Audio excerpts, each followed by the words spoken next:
Okay, now we can get started. So welcome everyone. My name is Carmen Rios. My pronouns are she, her, hers. I'm the editorial director here at Jane and a self-proclaimed feminist superstar. I'd like to start our conversation by acknowledging the traditional custodians of the land upon which I am on in Los Angeles, California, the Tongva tribe and their elders past and present. As we gather in this connected community online, I also want to acknowledge the traditional custodians of the lands of North, Central, and South America, the indigenous peoples and their elders past and present. We want to acknowledge at Jane also that this naming is not enough for the justice that we seek to realize for indigenous people. So along with this acknowledgement, I ask, what responsibilities and commitments can we make to foster more honest and generative relations with the land and with each other? And can we, wherever we go, acknowledge indigenous claims to the land that we occupy? I also want to name that today, my highest intention, and I know Michelle's highest intention, is that our words and language do not cause harm to each other or to anyone who's joining. I will hold that intention throughout the conversation, and I will stand in the feedback if I fall short. If part of today's program is interactive, we will have time for Q&A at the end. So please do drop questions in the chat as we go along. Always feel free though to decline to participate. No need to turn your cam on if you don't want to. No need to ask questions out loud if you'd rather ask them in the chat. Be as involved as your comfort level, time, and attention allow. No is a complete sentence here. And to protect the privacy of our Janes during this at times sensitive conversation, I'm going to also ask that anyone from outside our community who's tuning in, make sure not to share stuff that's in the chat or said verbally during interactive portions of this event to be shared outside of our community with any identifying information. So obviously feel free to shout out Michelle and all the brilliant things she says on social media and stuff throughout this conversation. But I just wanted to be sensitive that some personal stuff might be shared today by our Janes. I'm recording the session. We're sharing it internally for Jane on Demand. So I ask that everyone else does not record and that it is only viewed internally. And now, so much of what we talk about at the Jane Club is honoring the work of women, all the paid and unpaid labor that women do, how undervalued our time is, how many spaces we hold in our lives. That's why I'm so honored that Michelle Hartney is here, a Chicago-based interdisciplinary artist who works with fiber, installation, sculpture, performance, and the internet, with a focus on women's rights, maternal health care issues, and misogyny in art institutions. Michelle is also the founder of the Women's Health Collective, dedicated to utilizing creative approaches to raise awareness about women's health issues. And today she announced her latest project, Unplanned Parenthood, an installation, a collaborative installation emphasizing the importance of contraception access and reproductive justice for all. I'm honored to have been a part of it, spoiler alert, and also excited to talk with her more about it and share it with all of you. So Michelle, now that I have spoken for like 10 years, welcome and thank you for being here. Thank you.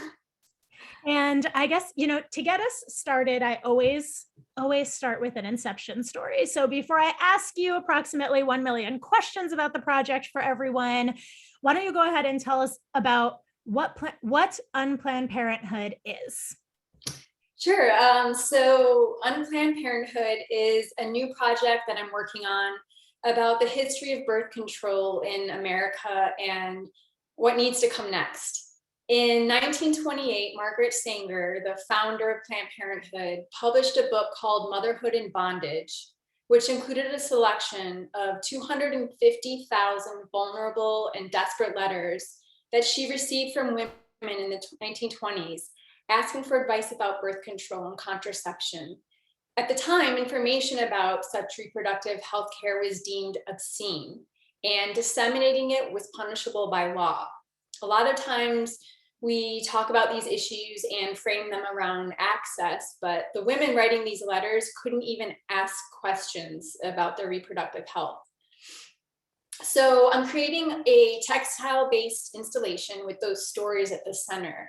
And I'll be embroidering select letters from the collection, handwritten by volunteers from across the country, onto fabric from antique wedding dresses to display in a cohesive collection. Each piece of fabric will be dyed with dandelion, which is a flower that was picked for bouquets before it was deemed a weed, to remind us that things change drastically even in a lifetime. I really want this piece to remind us of the urgency of retaining our control over our destinies. I'll also be exploring the complexity of Sanger's legacy and calling out the racism that persists in the movement for and attacks on contraception access and reproductive rights. Sanger advocated for eugenics. She had associations with white supremacist groups, and she supported Buck versus Bell, which was the Supreme Court's 1927 decision, which made it legal to sterilize people without their consent if the state considered them unfit. When human trials for the birth control pill began, instead of testing American women, the study was moved to Puerto Rico, and nearly 1,500 Puerto Rican women were given high doses of the pill over the course of 7 years. We can't win this fight divided, and by reckoning with Sanger's legacy and the political landscape that continues to erode our progress on this issue, I hope we can be better equipped to build an intersectional feminist future where reproductive justice is a reality for all. Right. And, there's so much going on, right, in this fight for reproductive rights, especially right now. So what made you decide to work on Unplanned Parenthood and to sort of take this issue on in this way, in this moment? Well, for the past 7 years, I've been making a lot of work about maternal health care issues, covering topics such as the United States high maternal mortality rate, postpartum PTSD, obstetric abuse, and how racism and misogyny affect birth outcomes in the US. So reproductive health issues are really important to me, and I knew at some point I wanted to make work about birth control specifically, but my work with maternal health care issues was really put on hold for 4 years after Trump got elected. I was really focusing on making work about the resistance and Me Too and cancel culture and misogyny in art institutions. A lot of the art I was making during that time period was very reactionary. And I think a lot of it was also self-care art because I was just trying to deal with all the crazy things that were going on politically. So when Biden was elected, I felt like we weren't in a daily crisis mode. And I feel like that really gave me the space to really go back to the topic that the most dear to me, which is maternal health care issues. So I see access to birth control as an important part of women's health care, and it directly affects maternal health outcomes. So it was really only a matter of time before I got the opportunity to make work about family planning. And I knew that I wanted to use those letters in a piece. So I already had the basic concept of the project figured out. I wanted to use those women's words. And the visual took some time to come up with, and I'm still kind of working that out in the studio. But of course, the timing ended up panning out. We are in the middle of a really scary time in history in terms of abortion. I feel like we're just holding our breath to see what the Supreme Court decides, and we're bracing ourselves to lose Roe and this last century of progress that we made. But we need to be really careful not to focus solely on abortion access, because Republicans are starting to increasingly blur the lines between birth control and abortion in their attempts to roll back our rights. In just the last 10 years, birth control became a hot button issue because of coverage in Obamacare. And we saw so much resistance to access by private corporations, but also within our government. Recently in Missouri, Republican lawmakers were debating restricting Medicaid coverage of birth control. Republicans in Congress are flat out lying by conflating medications that prevent pregnancy with medications that end pregnancy. So Marjorie Taylor Greene, the QAnon congresswoman, thinks medications like Plan B should not be covered for vets, and claims that it kills a baby in the womb once a woman is already pregnant, which is a lie. Plan B does not end pregnancy. It prevents the person from ovulating. A new survey was done from Power to Decide that found that 69% of people are concerned about the future of birth control access. So birth control is currently actively under attack in the US. It's not only about abortion. So it's really important that we do everything we can to fight for our right to have control over our bodies. Definitely. And I want to circle back to the politics of all of this in this current moment. But first, I want to take us back about a century and talk about this book, Motherhood in Bondage, where you're pulling these letters from. So when did you discover this text? And, what sort of drew it to you that made you want to use it in a creative way? After the birth of my children, I got really interested in learning more about the history of childbirth. And I started doing a lot of research about how women give birth in America and just how that has drastically changed over the course of the last 120 years. So I came across the book Motherhood in Bondage while I was doing that research. And that was probably about 7 years ago, I think. And I couldn't get the stories in the book out of my mind because the letters are so heartbreaking. And the people who were writing for help were so desperate to prevent future pregnancies that many of them were suicidal.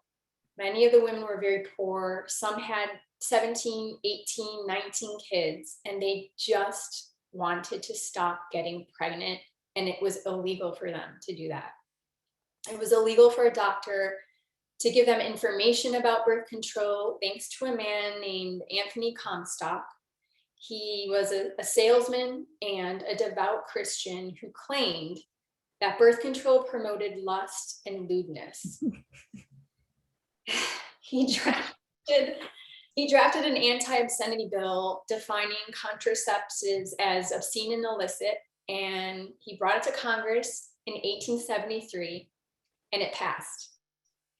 And in some states, like in Connecticut, even a married couple could suddenly be sent to prison for a year for using birth control in the privacy of their own bedrooms.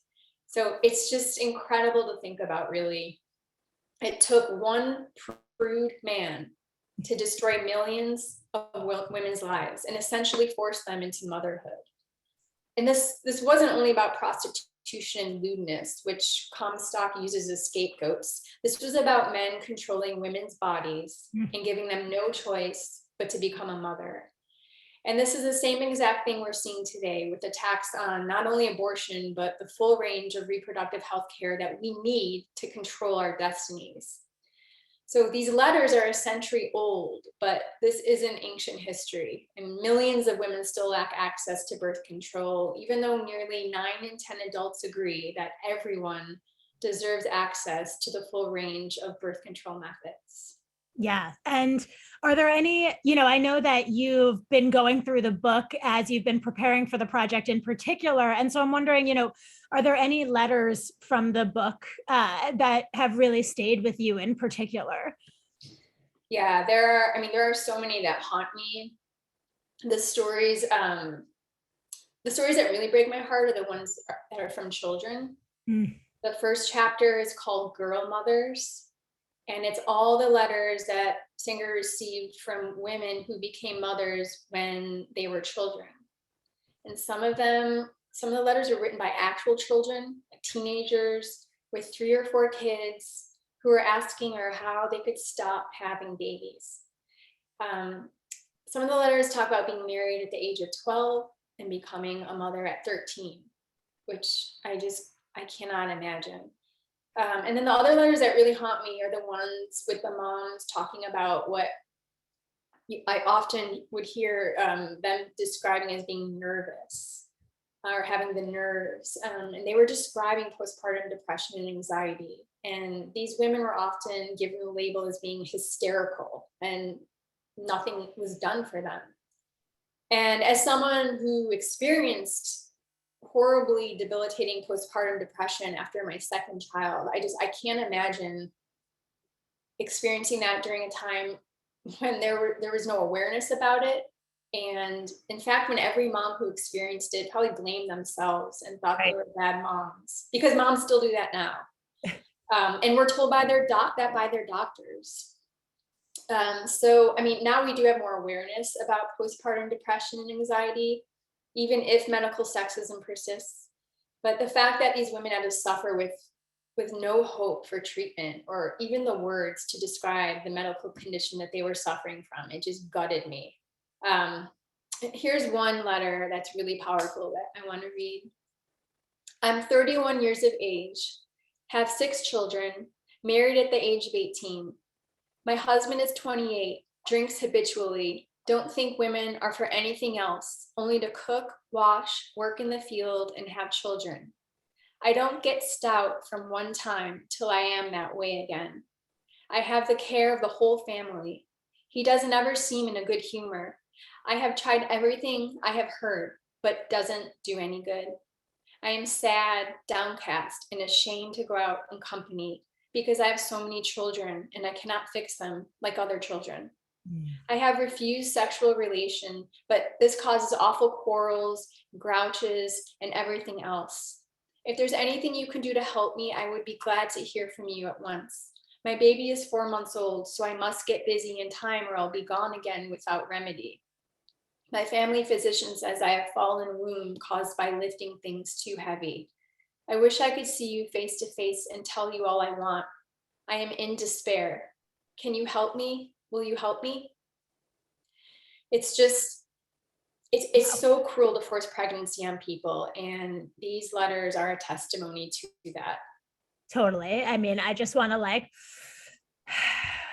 that was, I mean, and I know like I've seen some of the letters working with you on this project, and I can just tell everyone on the line, like there are so many are just devastating like this, if not worse. You know, it really is these women feeling like they have absolutely no way of controlling what their lives are going to be like, and simultaneously like knowing and feeling frustrated that they deserve that control and that they're not allowed to have it.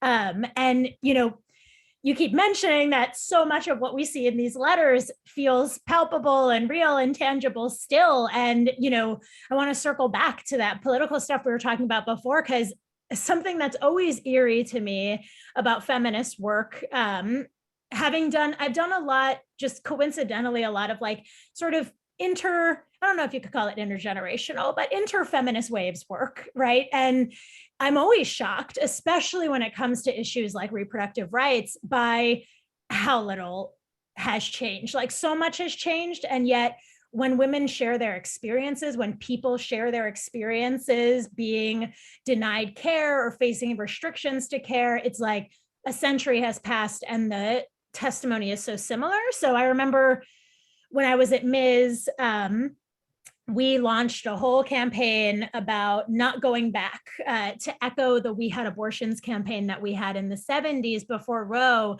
And we invited people to share stories with us of like people they knew who had received illegal abortions, or who had themselves. And it was just, there was someone who submitted a letter who was from Texas, like now. And it was very eerie just how well her story fit right in with these stories of women crossing country lines, crossing state lines, just having to go through so many humiliating and arduous barriers to the care that they needed.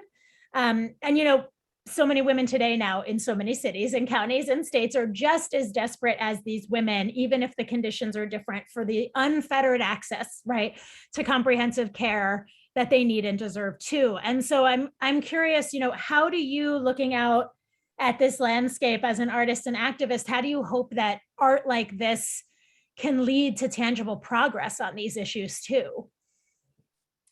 Well, I mean, it's so important that we learn from history.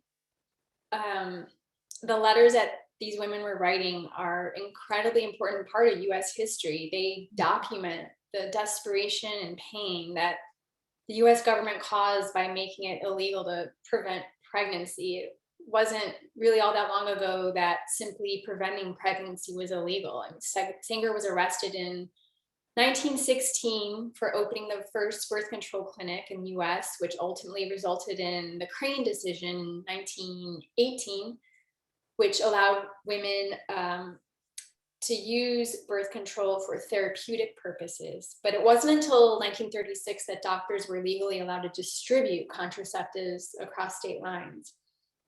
This is all quite recent, and I think it's hard for people to wrap their brains around the idea that the government was essentially forcing parenthood. And because childbearing people have had access to abortion for almost 50 years now, I think it creates distance between that time period. So it's easier to push it in the back of our minds and forget that not that long ago, people with uteruses had no control over their destinies. So right. I hope art projects like this can really help more people see that we need to continue this fight for reproductive rights. Like, we're still in it. And not many people know about these letters. And I really hope this project can get under people's skin and open their eyes and help them realize how important it is to pay attention to history. I founded an alliance in 2016 connecting feminist artists and activists. So a big part of this installation for me too is not only the art, but it's what I do with it after the collection is complete. And I really want to partner with an intersectional reproductive justice organization and use this installation to educate folks, not only on the history, but on the way forward and how much is at stake if we don't figure out how to come together and win reproductive freedom for all. Right, which is a perfect segue into, this idea of reckoning with Margaret Sanger's legacy, and that your intention is really to confront and not shy away from acknowledging her racism. And like you said, the racism that we continue to see, not only in the attacks on reproductive rights, right? We know that they are both motivated by like patriarchy and white supremacy. And we know that, if you trace attacks on abortion, that they totally go back to this idea that women of color, and especially Black women, were the women that, no one wanted them to have control over their bodies. And so I'm curious, how do you plan to walk that line of using this book, these letters that women wrote to Sanger as source material, while also holding that space to critique and reflect on her work and her legacy in a more, in a less glowing light as an artist and, for us as viewers of this work? Yeah, I mean, that's a really, really important part of this project, because it's not only about reproductive justice. It's also about cancel culture. How do we move forward and discuss the people who have made important contributions that have changed the world, but they've done horrible things? Mm-hmm. And for a long time, white people just glossed over Sanger's racism. And she has been treated as a hero and regularly honored without criticism for her support of white supremacy. Planned Parenthood only recently addressed Sanger's racism, and they're finally taking a closer look at how they harmed women of color and trans and non-binary people. And I think it's a really interesting time now with the cancel culture movement that it's still fresh. And whenever we see big shifts in culture, the pendulum swings really far in one direction, and that typically results in all the messiness. And I feel like we're just in this super messy phase right now where we're trying to figure out what to do with these people. And I think what we've learned is we cannot erase them and pretend they don't exist, because if we erase history, then we can't learn from them. We can't learn from what happened. So we erase the harm that they caused. And I think that we really need to talk about these people. And I think it's actually important that artists and writers And all cultural producers are making work to correct the narratives that are out there. So we have books and artwork that show the truth, that tell the Right. truth.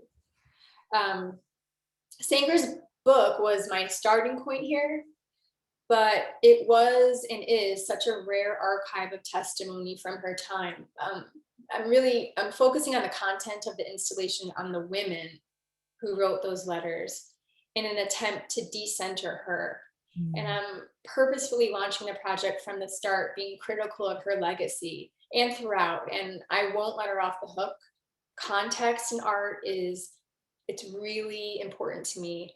I will use partnerships, I'll use wall labels and other elements of production to continue telling a fuller story about Sanger as the installation begins to take shape, and I can begin engaging its viewers.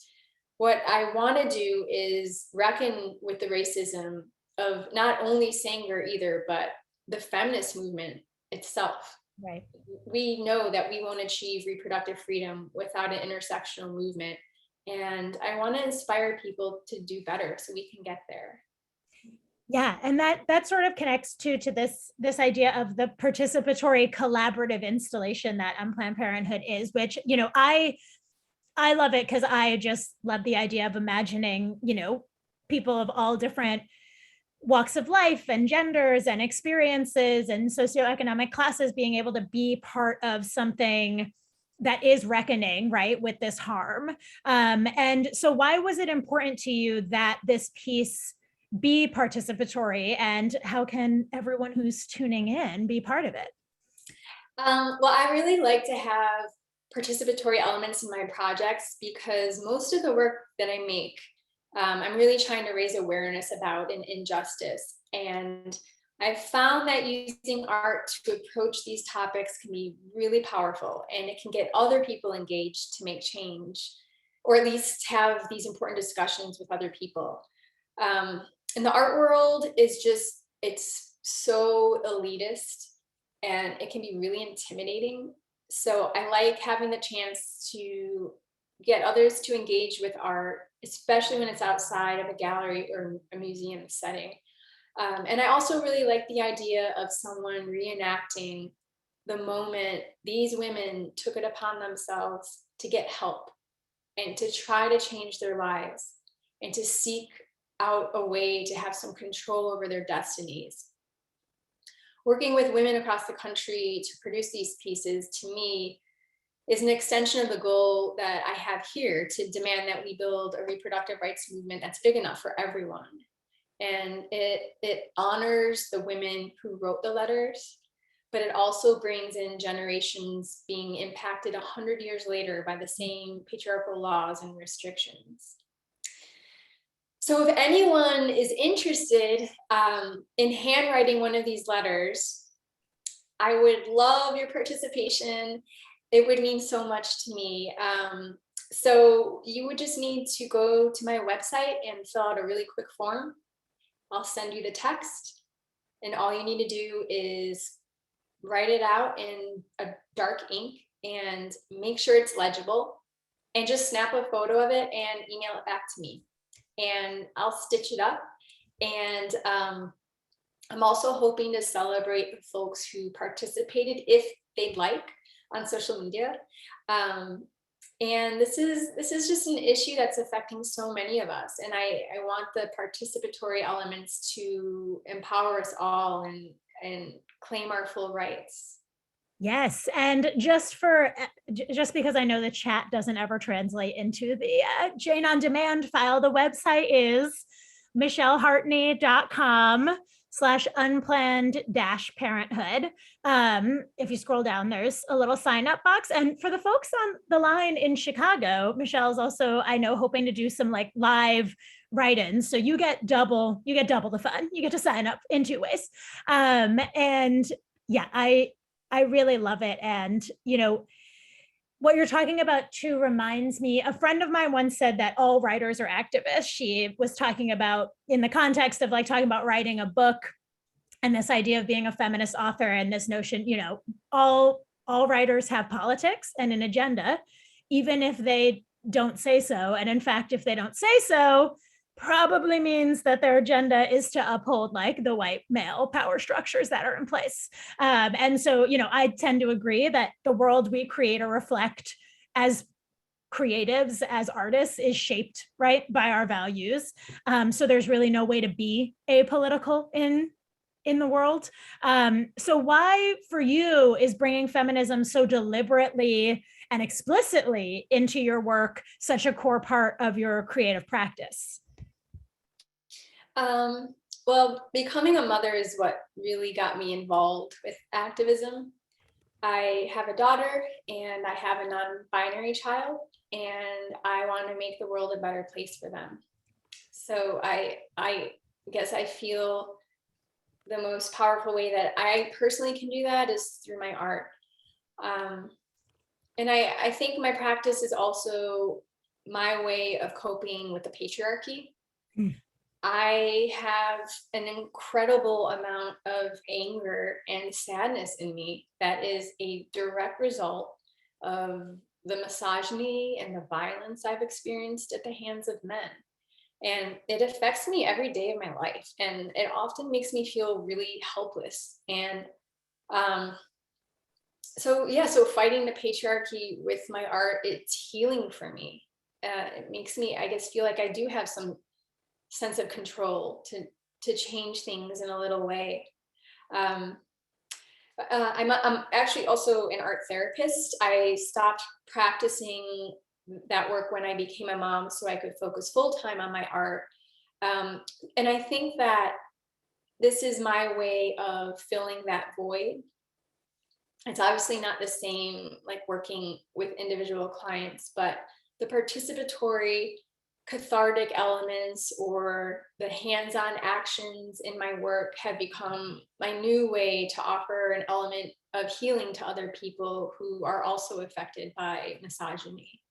So like, for example, I did this series after Trump was elected called, I can't even remember it right now. It was basically where I compiled all of the sexist things he said, the racist things, the hateful things, and I made these shredders and wrote like, this machine shreds racism, this machine shreds sexism, and it had this whole little suite of shredders. And I did an installation outdoors during a farmer's market. I think it was in like the spring of 2017. So we were all still hurting bad from him being in office. And basically people just came up and they read these horrible things and they would shred them. And like everyone said it felt so good to just like destroy his nasty, horrible words. So I'm like jealous that I could not be at this event. Yeah, I needed that. Yeah, I mean, it sounds like such a simple, like silly thing, but like everyone said that felt so good. So I like to offer just little ways to like let out a little emotion while experiencing art.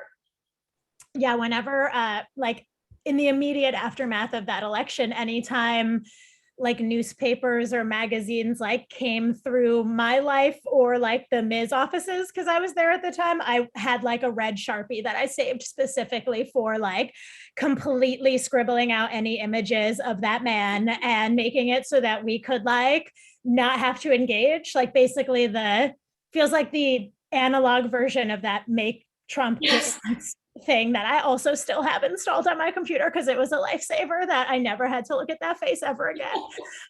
So I love that. And, I want to open the floor for questions from y'all in just a minute. But I do have one last question, which is inspired. Well, the question is actually from our DEI chief here at Jane Neelamjeet Jalawal. And Gloria Steinem has said before, which I love, that hope is a form of planning. So it really struck me, that when you were putting this piece together, and attacks on reproductive rights were ramping up in this really extreme way, right? With two cases headed to the court that was stolen in the last couple of years by conservatives after years of attacks. Like, it just feels like how much, it's just so, it's escalated to such a point. And yet doing something about it, right? Like you're saying, like doing something about it sort of sends this signal that things are not hopeless, right? It sends this signal that you have hope and you believe that something can change and something's got to give. And so this is the question that I love to ask, which is, as you're striving to interrupt and disrupt oppressive systems, what have you found that you regain? What joy do you feel like you've claimed in this work that you didn't even know you'd lost? This work has given me the gift of community, really.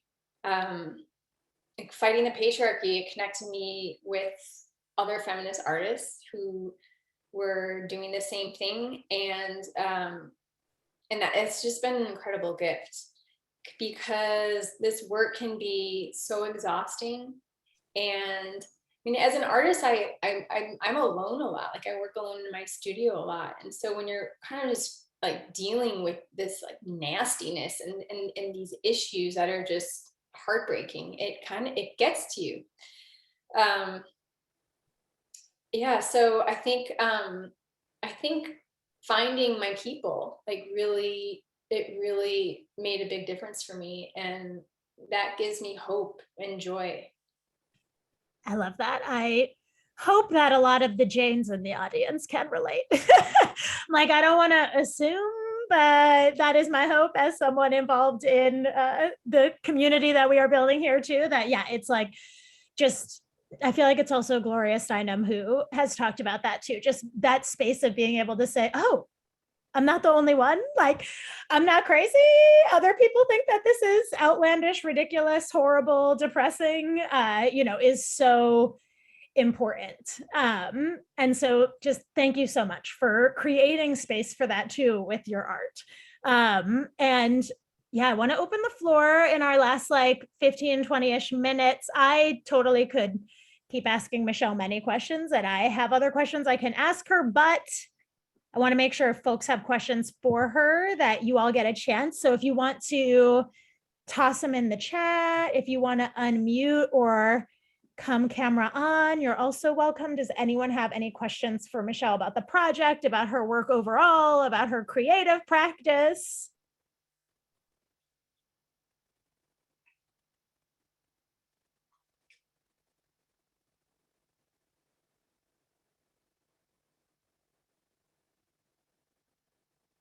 Do you guys want me to ask Michelle another question about these things? Okay. I'm like, I see Jade nodding. So something that I found really fascinating working with you on this project that I definitely want to give you some space to explore is, like, when you talked about context in art. I love the work that you've done around context in art. So I'd love if you could share a little bit about, for you, what that looks like, and maybe a little bit about your guerrilla campaign at the Met, which I think was just so badass and cool and connects so directly with how you're hoping to use like wall labels and stuff to call out Sanger. Yeah, a few years ago, I did a couple of guerrilla performances, I guess you would call them. One at the Met and one at the two at the Art Institute of Chicago, where I basically created my own wall label, and put the wall label up next to a Picasso piece and a Gauguin piece. And it basically talked about how we need to start having these conversations about these men who have done horrible things and like just treat women and girls like garbage, and like they get away with it. And then not only do they just get away with it and no one cares, like their legacy is untarnished. It's like, oh, boys will be boys. Oh, it was a different time. Oh, but they're so wonderful. Like, this platform that we put these men really high up on is really damaging. And it's time for us to be allowed to talk about this. And this is like a little bit more specific, I think, in the art world, where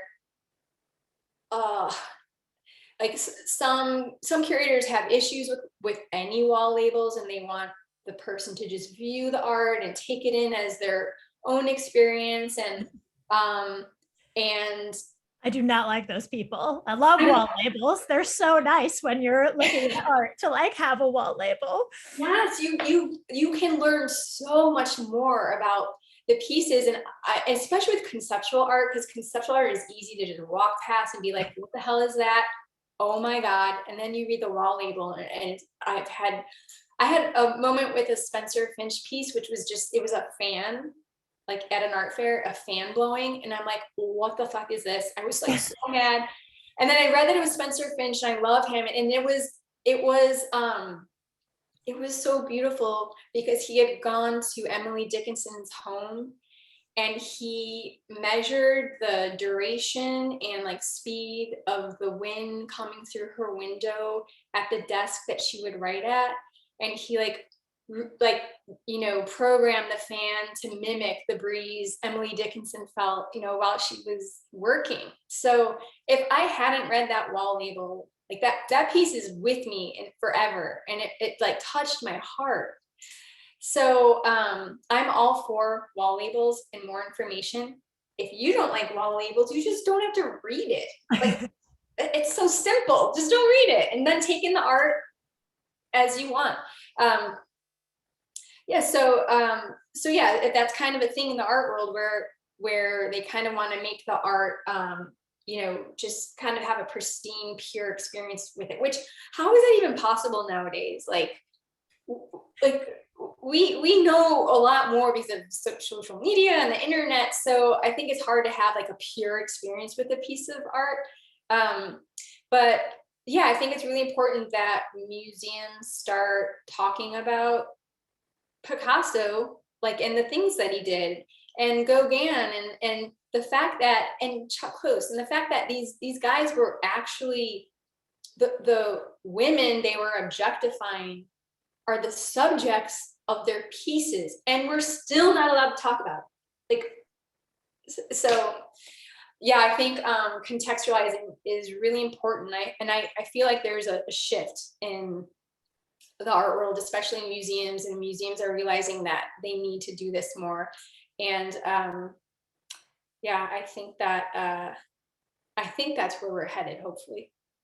Right. And I mean, just to Anne, I'm so glad you also love wall labels. Like, I have a friend who always is taking me to like museums and galleries, and we did a gallery day, and we went to this gallery, and I was like sort of looking around and like trying to like taking the catalog, trying to be like, what? And then she was like, just Google the woman's name on your phone. Because it was like the art was so beautiful, and we could tell that it had like feminist themes, but the fact that there was like no real explanation of the depth of the work was, it's like, that's such a big part of that work. And like you're saying, like the pure experience that someone has looking at a Picasso and then saying like, oh, I love that dude, I'm gonna like uncritically consume his work, that pure experience is really just an experience that glorifies someone unnecessarily, instead of like if someone came to your installation of this and there was no contextualization,